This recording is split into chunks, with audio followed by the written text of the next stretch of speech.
आता पाहूया पुरणपोळीला लागणारे साहित्य। 1 कप चण्याची डाळ, 1 कप गूळ,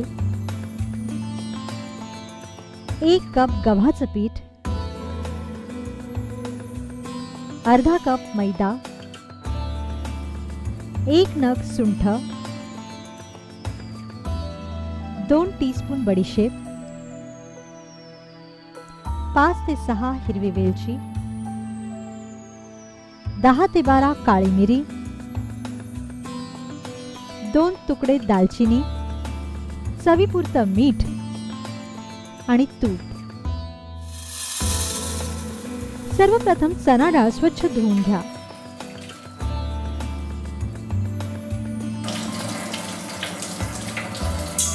भांड्यात पाण्याचं आधण ठेवा, म्हणजे पाणी उकळत ठेवा।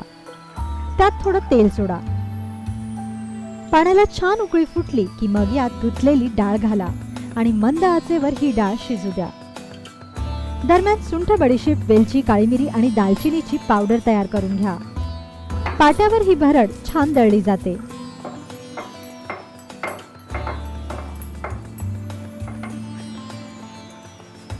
आता गुळाच्या खड्यालाही थोडंसं ठेचून घ्या। या दरम्यान डाळीकडे लक्ष असू द्या आणि पाणी आटल्यास त्यात पाणी घाला। डाळ शिजेपर्यंत पोळ्यांसाठी कणिक तिंबून घ्या। गव्हाच्या पिठात मैदा आणि मीठ घालून घट्टसर कणिक तिंबून घ्या व 10 ते 15 मिनिटं ही कणिक अशीच राहू द्या। आता डाळीकडे बघूया। डाळ बोटचेपी झाली की समजावं डाळ शिजली। पुरणपोळीला लागणारी डाळ जास्त शिजवू नये। आता या डाळीचं पाणी वेगळं करून घेऊया। या पाण्यालाच कट किंवा येळवणी म्हणतात व यापासूनच कटाची आमटी बनवली जाते आणि पोळीसोबत चवीने खाल्ली जाते। आता शिजवलेली डाळ पुन्हा भाजायला घेऊया। यात गूळ व सुंठ, बडीशेपची पावडर घालून सतत भाजत राहा।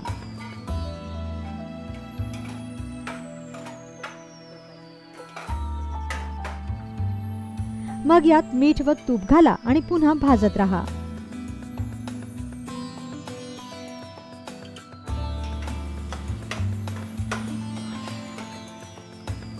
गुळाचं पाणी झालं आणि डाळ गूळ छान एकजीव झाली की मग याचं पुरण वाटून घ्या। गरमागरम ही डाळ पाट्यावर घेऊन याचं अशा प्रकारे पुरण वाटा। हल्लीच्या काळात पुरण यंत्र किंवा मिक्सर मध्ये पुरण वाटलं जातं, पण पाट्यावर वाटलेल्या पुरणाची चव कशालाच येत नाही। या पुरणाच्या चवीला तोड नाही। आता याच पाट्यावर आपण मळलेलं पीठ कुटून घेऊया। पीठ कुटून घेतल्याने पोळ्या रुईप्रमाणे छान नरम होतात। पिठाचा पेढा घेऊन त्याची अशी खोलगट वाटी करून घ्या। मग त्यात काठोकाठ पुरण भरून घ्या। खरं तर पोळी लाटणं ही एक कलाच आहे, कारण यात पीठ कमी व पुरणाचं प्रमाण जास्त असतं आणि चांगली पोळी तिलाच म्हटलं जातं ज्या पोळीत पुरण जास्त असतं। आता या पेढ्याचे तोंड बंद करा आणि छान गोल गरगरीत अशी पुरणपोळी लाटून घ्या।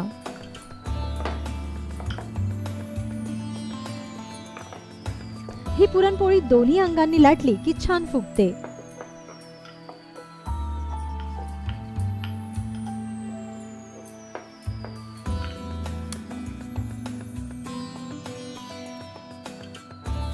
आता तापलेल्या तव्यावर तूप सोडा आणि त्यावर ही पोळी ठेवा।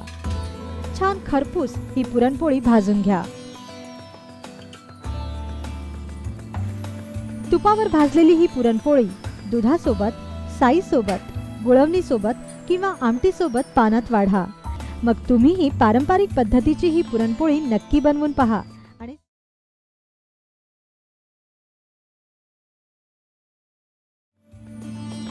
कटाची आमटी म्हटलं की पुरणपोळीची आठवण येते आणि पुरणपोळीसोबत हा कट किंवा येळवणी येतेच।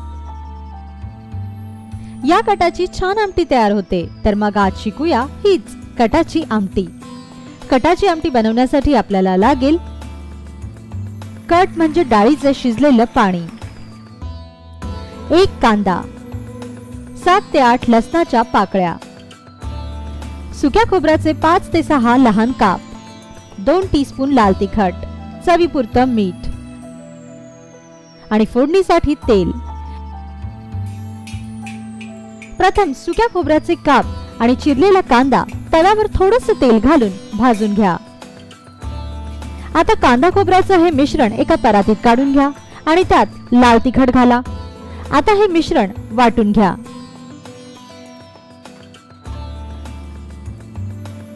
एका भांड्यात आता तेल तापवायला ठेवा. त्यात लसूण घाला.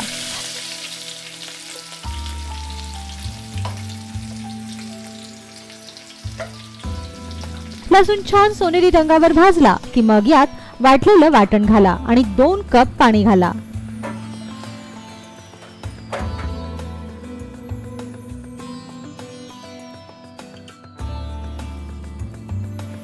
पाण्याला उकळी फुटली की मग यात कट किंवा येळवणी घाला. आता यात चवीपुरतं मीठ घाला. या आमटीची एक उकळी काढा.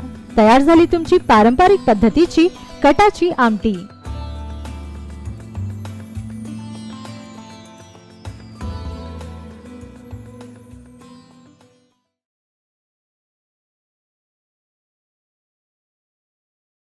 गुळवणी गुळापासून बनणारा असा एक पदार्थ जो खास पुरणपोळी सोबत खाल्ला जातो. महाराष्ट्रातील विविध प्रांतात पुरणपोळीचा आस्वाद निरनिराळ्या पदार्थांसोबत घेतला जातो. काही ठिकाणी पुरणपोळी कटाच्या आमटीसोबत खाल्ली जाते, तर काही ठिकाणी दुधातुपासोबत पुरणपोळीचा आस्वाद घेतला जातो. गुळवणी ही असाच एक पदार्थ आहे ज्यासोबत पुरणपोळी अतिशय चवदार लागते व आवडीने खाल्लीही जाते. गुळवणी बनवण्यासाठी आपल्याला लागेल गुळाचा एक मोठा खडा, दालचिनीचा एक तुकडा, 2 लवंग आणि 2 टीस्पून तूप. प्रथम तूप तापवा, मग त्यात दालचिनी व लवंग टाका.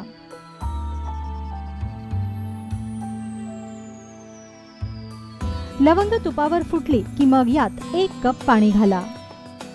आता या पाण्यात गूळ घाला.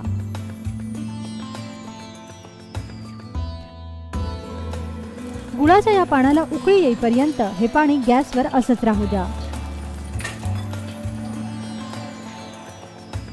संपूर्ण गुळाचं पाणी झालं की समजा तुमची गुळवणी तयार झाली. आता ही गुळवणी पुरणपोळी सोबत खाऊन पहा. ही गुळवणी नक्कीच पुरणपोळीची लज्जत आणखीनच वाढवेल.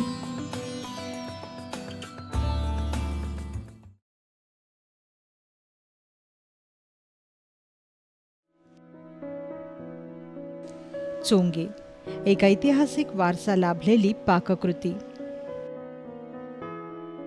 चला मग आज बनवूया स्वर्गीय चवीची अनुभूती देणारे चोंगे.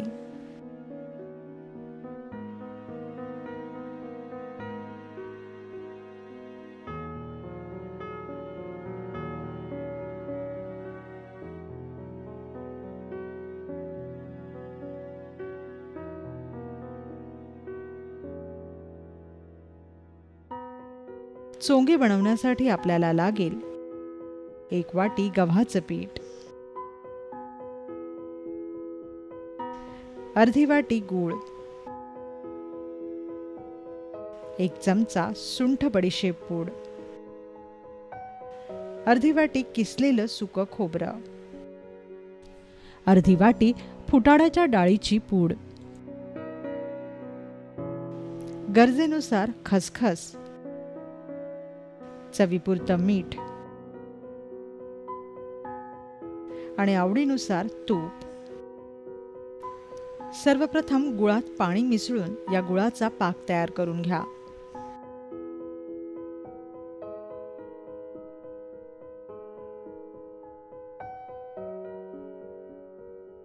आपल्याला गुळाचा 2 तारी पाक तयार करायचा आहे. साधारणतः 5 मिनिटात पाक तयार झाला की गॅस बंद करा.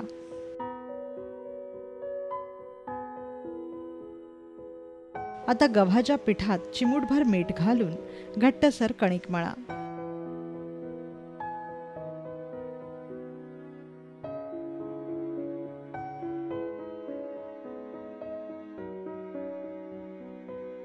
आता या कणकेचा एक लहान गोळा घेऊन त्याचा जाडसर रोट लाटा.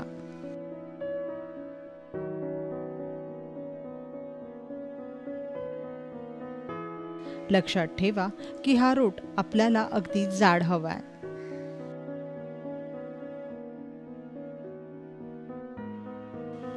यानंतर तापलेल्या तव्यावर हा रोट दोन्ही बाजूंनी छान शेकून घ्या.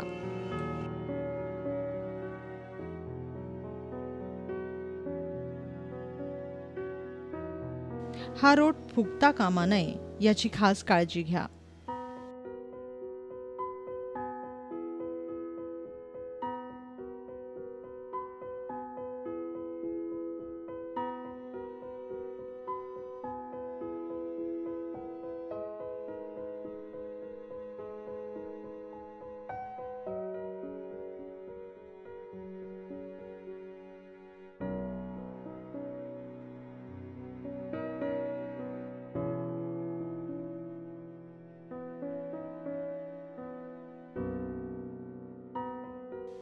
भाजलेला हा रोट एका परातीत काढून घ्या व गरम असतानाच हाताला कोरडं पीठ लावून या रोटला दाबून दाबून अशा प्रकारे याच्या कळ्या पाडा.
रोटला पूर्णपणे सलग अशी गोलाकार नक्षी काढून घ्या.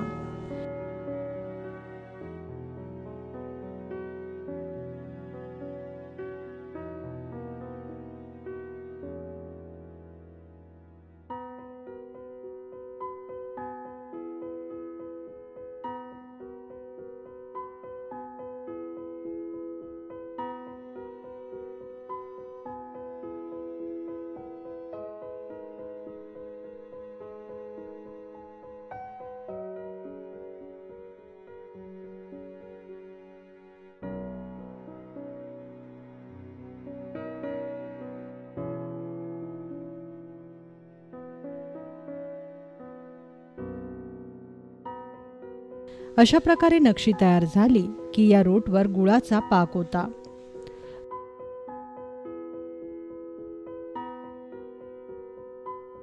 रोट पाकात पूर्ण भिजेल एवढा पाक यावर होता.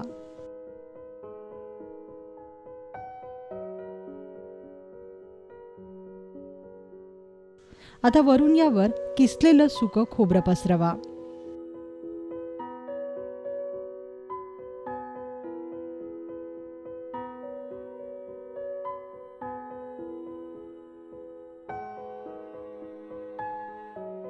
मग त्यावर सुंठ बडीशेप पूडही घाला. आता यावर खसखस पेरा. यानंतर फुटाण्याच्या डाळीची पूड भुरभुरवा. वरील सर्व जिन्नसांचं प्रमाण तुम्ही तुमच्या आवडीनुसार घ्या. सर्वात अखेरीस यावर तुपाची धार सोडा आणि हे चोंगे किमान 5 ते 6 तास हवाबंद डब्यात मुरवत ठेवा. पाकात छान मुरल्यानंतरच चोंग्याची चव बहरून येईल. 6 तासांनंतर तयार होतील स्वर्गीय चवीचे चोंगे. लुप्त होत असलेले चोंगे लहान मुलांच्या तब्येतीसाठी अतिपौष्टिक. त्यामुळे ही पारंपरिक पाकविधी तुम्ही नक्की घरी करून पहा आणि आपला अभिप्राय आम्हाला जरूर कळवा.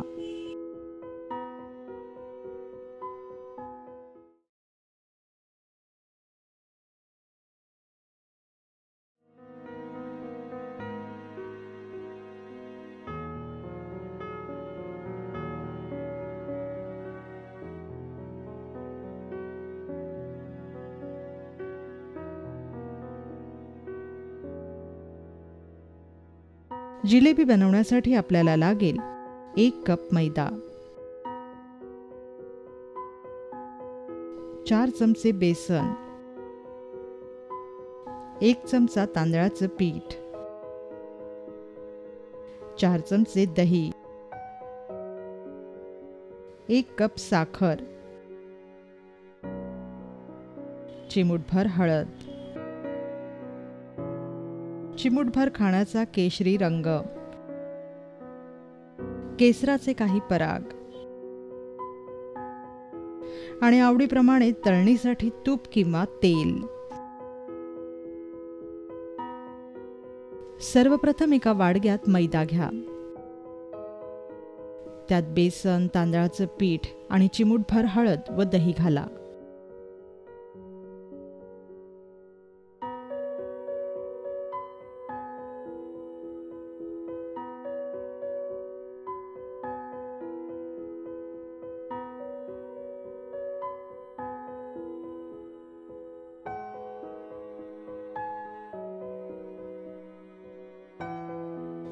आता थोडं थोडं पाणी घालत भजीप्रमाणे सैलसर याचं पीठ कालवून घ्या.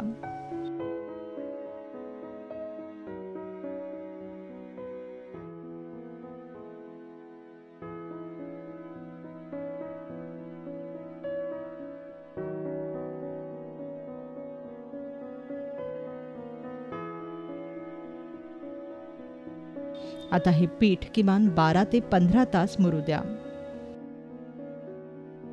जिलबीचं पीठ आदल्या रात्री भिजवणं केव्हाही योग्य.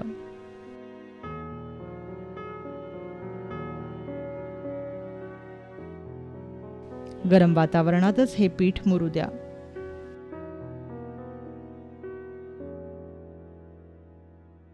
बारा तासानंतर सुरू करूया जिलबी बनवायला.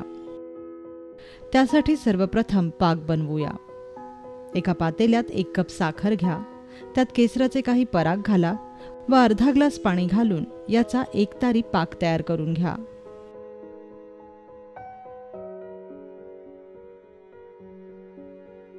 साधारणतः 5 ते 10 मिनिटात पाक तयार होईल.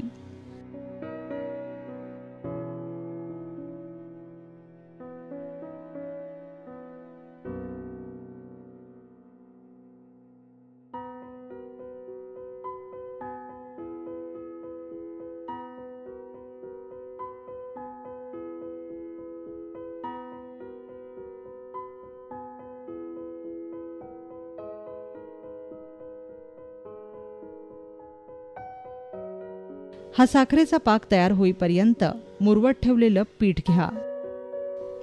जिलेबी बनवायच्या आधी हे पीठ पुन्हा एकदा चांगलं हाटून घ्या.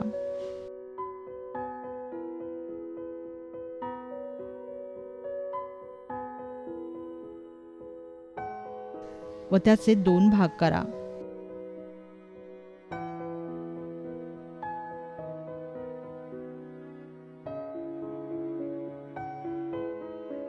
एका भागात खाण्याचा केशरी रंग मिसळा व छान कालवून घ्या.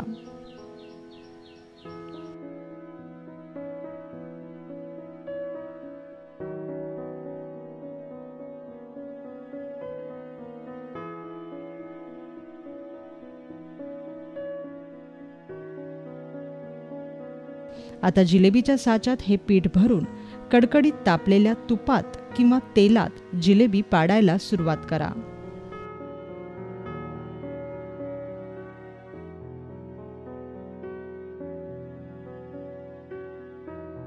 पूर्वी कपड्यामार्फत जिलेबी पाडली जात असे, पण आता सॉस बॉटलमुळे जिलेबी बनवणं सोपं झालंय.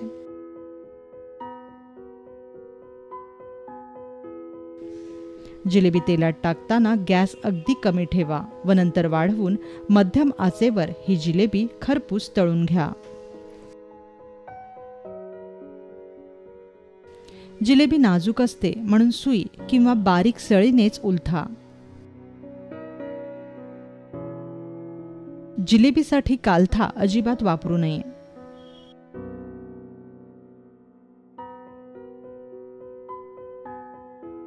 आता ही तळलेली जिलेबी लगेच साखरेच्या पाकात बुडवा व 30 सेकंदानंतर लगेच बाहेरही काढा.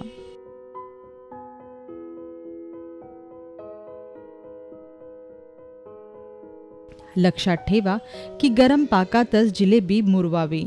पाक थंड झाला तर जिलेबीही नरम पडते.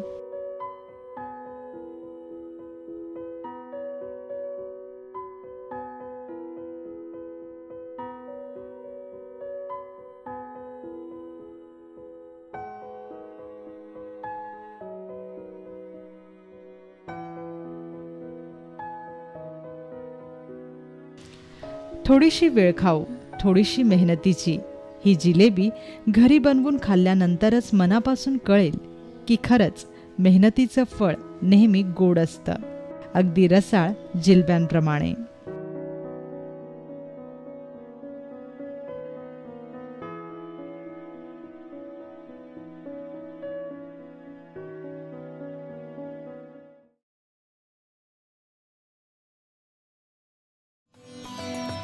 बालुशाही बनवण्यासाठी आपल्याला लागेल 1 कप मैदा, 1 कप साखर, 1 टीस्पून बेकिंग सोडा, 2 टीस्पून दही, पिस्त्याचे काप, चांदीचा वरक आणि 1 कप तूप.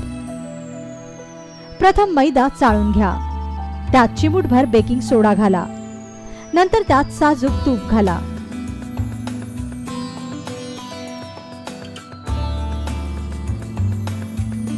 आणि या पिठाला छान एकजीव करा.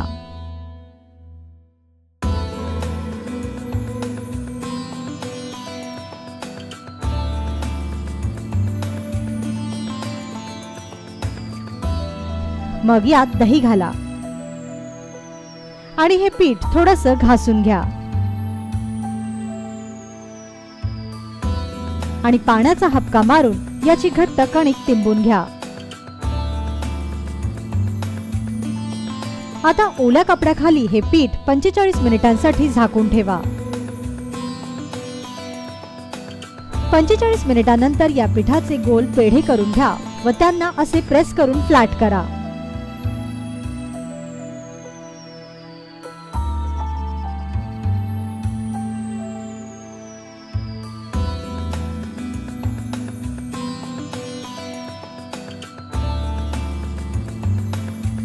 तापलेल्या तुपात अगदी मंद आचेवर ही बालुशाही तळून घ्या.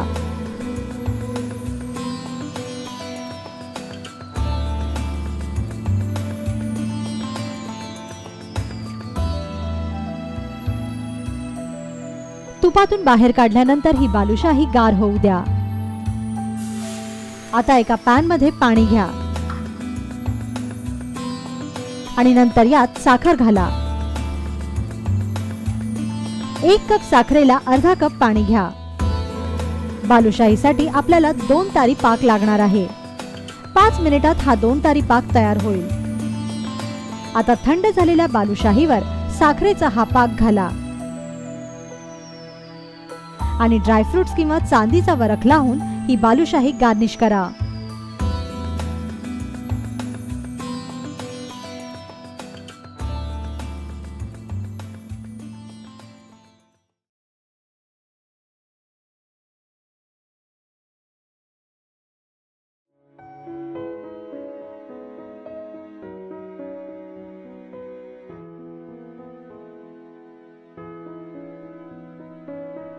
मालपुआ बनवण्यासाठी आपल्याला लागेल 1 वाटी गव्हाचं पीठ, 1 वाटी मैदा, 1 वाटी दूध, 25 ग्राम खवा, 1 वाटी साखर, 4 ते 5 हिरवी वेलची, अर्धा इंच सुंठ, 1 चमचा बडीशेप, तळणीसाठी तूप आणि चिमूटभर मीठ. सर्वप्रथम एका भांड्यात कोमट दूध घ्या. या दुधात मैदा आणि गव्हाचं पीठ घाला. चिमूटभर मीठ घाला आणि दुधात हे पीठ छान कालवून घ्या. पिठातील गुठळ्या पूर्णपणे फोडा. गरज वाटल्यास पिठात पाणी घाला. दुधाऐवजी तुम्ही दह्यात सुद्धा मालपुव्याचे पीठ भिजवू शकता. एकजीव झालेलं हे पीठ किमान 2 तासांसाठी मुरवत ठेवा. 2 तास भिजल्यानंतर या पिठात बडीशेप आणि वेलची पूड घाला व छान मिसळून घ्या.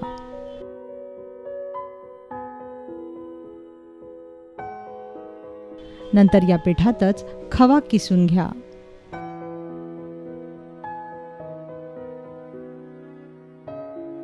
किसलेला हा खवा पिठात छान मिक्स करा.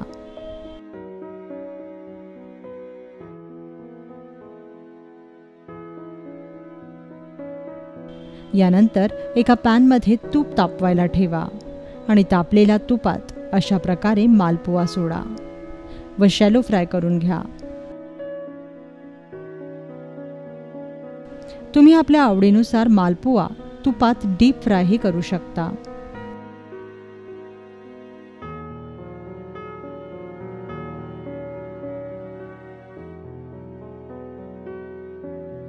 तुपात छान सोनेरी रंगावर हे मालपुवे तळून घ्या. यानंतर एका पॅनमध्ये साखर घाला व पाणी घालून याचा एकतारी पाक तयार करा. एकतारी पाकासाठी साखर व पाण्याचं प्रमाण कधीही समान ठेवावे.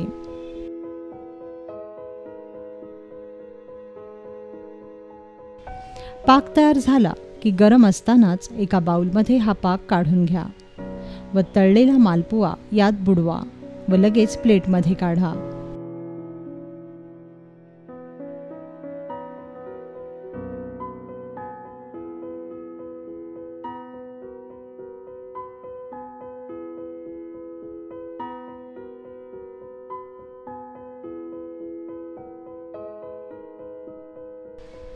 पाकात बुडवून घेतलेल्या मालपुव्यावर बदामाचे काप घाला. तयार झाले रसरशीत असे मालपुवे.